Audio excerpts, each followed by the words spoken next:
Salve galera, vamos lá continuar nossos estudos dentro da área da dilatação e nesse momento é muito importante a gente comentar sobre a água, até porque é recorrente a aparição sobre o comportamento da água mediante a dilatação em concursos, Enem, concursos para algum tipo de emprego e tudo mais, tá bom? Então, o que a água tem de especial? Porque a gente já falou da dilatação dos sólidos, já falamos da dilatação dos líquidos, ok?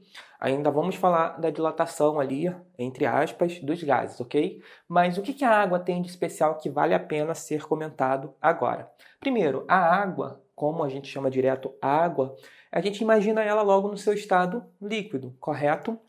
E a água no estado líquido, ela tem vamos dizer assim, um certo volume. Foi o que a gente falou na última aula, que a dilatação dos líquidos vai sempre estar vinculada à ideia do volume, correto?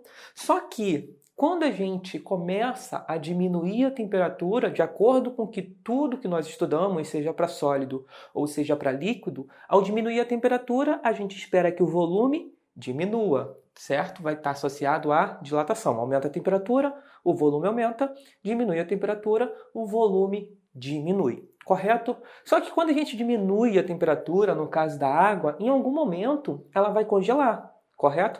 E é muito comum, a maioria das pessoas já devem ter percebido, que se você pegar uma garrafa, encher ela até a boca totalmente, encher de água e fechar, bem fechada, ela está completamente cheia de água. Aí você coloca no congelador, no dia seguinte é bem provável, se a garrafa não for resistente, uma garrafa PET, por exemplo, de ela ter estourado.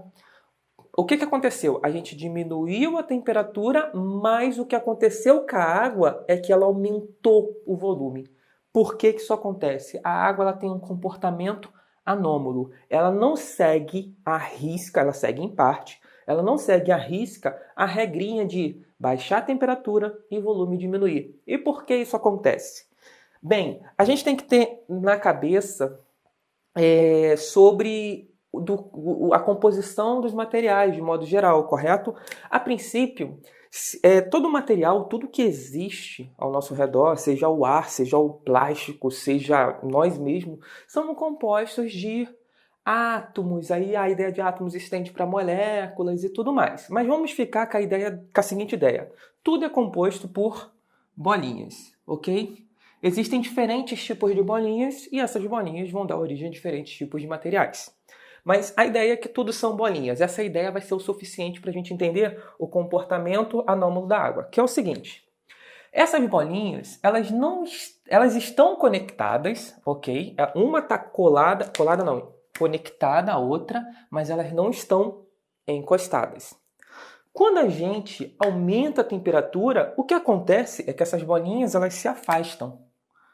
A conexão entre elas se torna, entre aspas, mais fraca e elas conseguem se afastar uma das outras, ok? Então, a gente teria mais ou menos essa ideia. Aumentou a temperatura, elas se afastam. Só que os materiais, de modo geral, além de ser formado por essas bolinhas, a organização das bolinhas também é muito importante. Um exemplo disso, vocês já devem ter ouvido em algum momento que o grafite, aquilo que tem no seu lápis, na sua lapiseira, o grafite tem a mesma composição que o diamante. E, de fato, o material que compõe o grafite é o mesmo material que compõe o diamante. Mas qual é a diferença entre eles? Por que o grafite é tão banal e barato e o diamante é tão caro e raro? Justamente devido à organização. No caso do grafite, nós temos um monte de bolinhas, ok? Vou fazer com pontinhos aqui que está meio difícil fazer tanta bolinha, certo? Nós temos um monte de bolinha bagunçado, ok? Bagunçadas aqui, espalhadas de modo geral. Essas bolinhas são idênticas às bolinhas do diamante, ok? Mas a diferença é que enquanto no grafite nós temos essas bolinhas todas espalhadas, no diamante nós temos bolinhas bem organizadas. Elas são bem... a posição delas, uma em relação à outra, são bem determinadas, elas são totalmente organizadas. Então, enquanto no diamante nós temos uma organização das bolinhas, no grafite nós temos umas bolinhas bagunçadas. E para organizar essas bolinhas não é tão fácil, senão a gente fazia diamante facilmente, não é nada fácil. Mas não entrando nesse contexto de como organizar bolinhas e tudo mais, o que a gente tem que ter ideia é, existem materiais que está bagunçado e existem materiais que está organizado. E note que quando eu passo, vamos supor que eu quero transformar, que eu consiga transformar grafite em diamante. Quando eu transformar esse grafite em diamante, como a distância aqui ela é bem determinada, ok? Para fazer essa transformação com essa quantidade de grafite que eu tenho aqui, com essa quantidade de bolinhas, melhor dizendo, ok? E com essa quantidade de grafite também serve essa ideia, o meu diamante vai ficar desse tamanho. Por quê? Porque eu tenho que ter essa distância aqui, ó, entre cada bolinha. Se eu fosse colocar essas bolinhas exatamente nessa mesma distância, uma das outras, para formar o diamante, com essa quantidade de bolinha, meu diamante ia ficar, usando esse grafite, meu diamante ia ficar grandão para organizar essas bolinhas, ok? Então, essa ideia já nos serve para entender o comportamento anômalo da água. Por quê?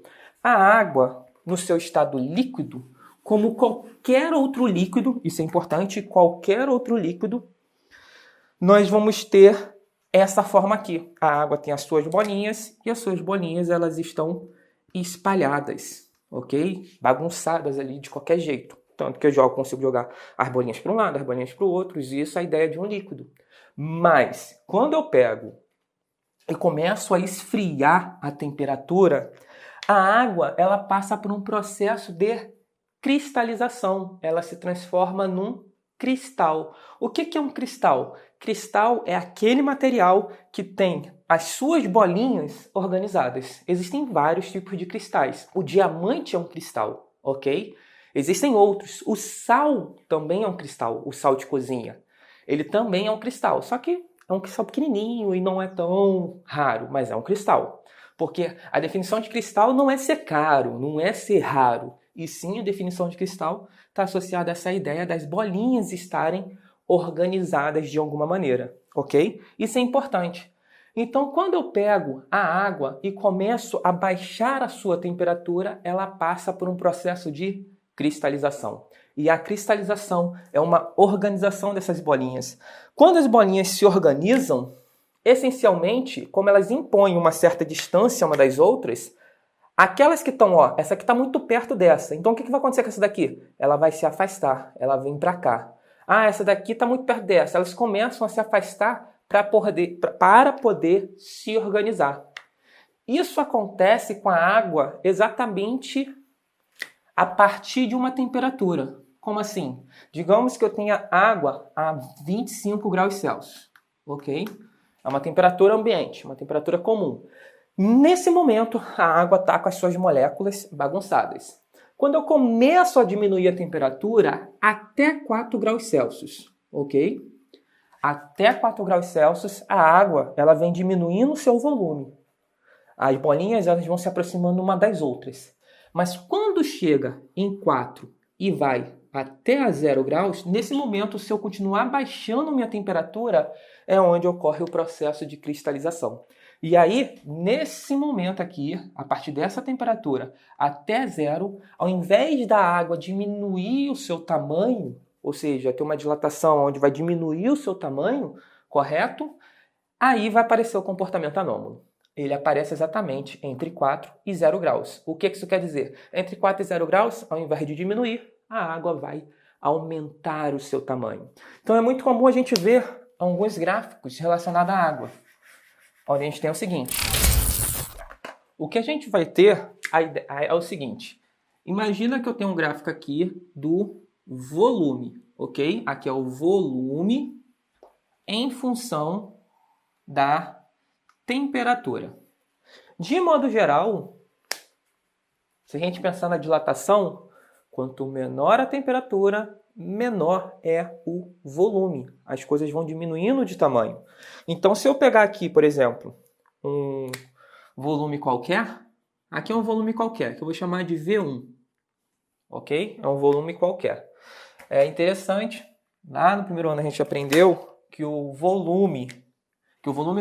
eixo Y é a nossa variável dependente, no caso o eixo X é a nossa variável, desculpa, o eixo y é a nossa variável dependente, o eixo x é a nossa variável independente, correto? E aí, normalmente a gente escreve que o v, aqui no caso que está no eixo y, vai ser um v de t, onde isso significa que o volume depende da temperatura, e por isso que a temperatura está no eixo x. É uma questão, é uma regrinha que a gente aprendeu lá no primeiro ano, no início do primeiro ano, tá? A escrever dessa forma, V de T, volume depende da temperatura, e aqui está a temperatura no eixo x, no eixo horizontal, de modo geral. Esse V1 é um volume qualquer, é uma marcação aqui, é um valor qualquer, pode ser 5, 10, 15, 20, não importa. Então aqui está V1. V1, a gente vai ter esse volume aqui a uma determinada temperatura. Tá aqui, ó. Nessa temperatura, ok? Eu vou ter esse volume. Então, se eu tiver essa temperatura aqui, T1, para essa temperatura, eu tenho esse volume, ok? A ideia é, conforme eu vou diminuindo a temperatura, certo? O que a gente espera que aconteça com o volume? O volume ele vem diminuindo. Essa é a ideia da dilatação. Baixou a temperatura, baixou o volume. Então, se eu pego uma temperatura aqui menor, vou pegar aqui uma temperatura T2. Ok? O que eu espero? T2, temperatura menor, certo? Aqui está diminuindo, aqui, vamos colocar que aqui é o zero, né? Aqui é o zero, para lá é 1, 2, 3, 4, 5, até, não importa. T1 é uma temperatura maior que T2. Então, se eu diminuo a temperatura, estou vindo aqui para perto do zero, estou diminuindo a temperatura, o que acontece com o volume? O volume diminui. Então, vamos colocar aqui, ó. Vamos supor que seja aqui o volume. Então, o volume diminuiu. Eu tenho aqui esse cara aqui e esse aqui, correto? E tenho, marquei errado, mas não marquei com preto, mas não importa. V2, volume 2. Bem, o que a gente tem que ter atenção agora nesse gráfico? É o seguinte detalhe. Vou colocar aqui, se esse cara aqui, se a temperatura T2 for 4, aqui já está no 4, ok? Isso aqui no caso, a gente vai estar representando a água, H2O. Esse gráfico vai ser da água. O volume, ele vem diminuindo até 4. Mas quando chega em 4, se você continuar baixando a temperatura, o que você vai ter é um aumento do volume. Ele vai aumentar o volume, vai voltar a aumentar, vai voltar a crescer, aumentar o volume. Isso até chegar a 0 graus. Quando chegar a 0 graus, e se você continuar baixando a temperatura, e para aqueles graus negativos, menos 5, menos 10, menos 30, menos 50, ele volta a diminuir como todo mundo. Ou seja, o comportamento anômalo, ele está aqui, ó, entre 0 e 4 graus. Tá? A partir do momento que a água congelou por completo, que isso seria o 0 graus, ela está toda a 0 graus, se eu continuar baixando a temperatura, ela volta a diminuir de tamanho, como todo mundo. Mas essa diminuição é muito pequena, ok? Não é uma coisa visível. Vou congelar 1 kg de água e depois de congelado vou baixar para menos 50 e eu vou ter uma quantidade de água desse tamanho. Não é tão visível assim, tá? Até porque a água é uma das substâncias que no seu estado líquido e no seu estado sólido, ela quase não muda o seu volume por conta da dilatação, por conta da temperatura. Ela muda? Muda, mas é muito pouco. E por isso que a gente usa a água como referência para muitas coisas, justamente pelo fato de ela mudar muito pouquinho. Aí a gente pode usar ela como padrão para determinadas coisas, tá bom? Então, o responsável por esse comportamento anômalo é a cristalização. É nesse momento aqui que a água ela meio que se organiza para se transformar num cristal. Quando ela se transforma num cristal completamente, aí você continua baixando a temperatura, aí mesmo com as bolinhas agora já organizadas, se você baixar a temperatura, elas começam a ficar uma mais próxima da outra, ok? Mas mantendo a organização. A questão é quando elas se organizam. Quando elas se organizam, elas meio que tomam distância. Depois que elas se organizaram até 0 graus, você continua baixando a temperatura, aí ela vai diminuindo essa distância entre as bolinhas, tá bom? Isso dá pra gente várias coisas interessantes. Por causa desse comportamento anômalo, a gente tem várias coisas que vai ser consequência desse comportamento. Como, por exemplo, por que o gelo é escorregadio? Justamente por causa desse comportamento anômalo. A origem da vida, a evolução da vida na Terra, na era glacial, também está associada a esse comportamento anômalo, por conta que a água ela sempre congela primeiro a sua superfície, enquanto a parte de baixo fica líquida. Isso também está relacionado a esse comportamento anômalo, porque se não tivesse isso, no período de frio, muito frio, os oceanos eles congelariam por completo. Isso com certeza impossibilitaria a vida. Quando eu falo período muito frio, estou falando das eras glaciais, que a Terra já passou. Ele ficaria congelado por completo, mas não acontece isso. Na verdade, o que congela é só a parte de cima. Aí essa parte de cima funciona como, entre aspas, um isolamento térmico que permite com que a parte de baixo tenha temperaturas, a parte de baixo seria a parte de dentro, tenha temperaturas um pouco maior e não congele. Embora fique frio, seja bem frio, a água ela não congela por conta desse congelamento em cima. E aí dá para gerar... Existem N comportamentos, N consequências desse comportamento anômalo que a gente podia ficar falando aqui 2, 3 horas, tá bom? Mas a ideia principal não esqueçam disso, entre 0 e 4 graus. Em geral, quando cai esse tipo de questão, é justamente para você lembrar desse comportamento anômalo. Geralmente a gente não faz muita conta, por conta que esses dados aqui, os números são muito pequenininhos, é muita casa decimal e dá muita continha boba. A ideia é você guardar essa informação da cristalização e do comportamento anômalo, tá bom? A gente se vê na próxima aula. Valeu!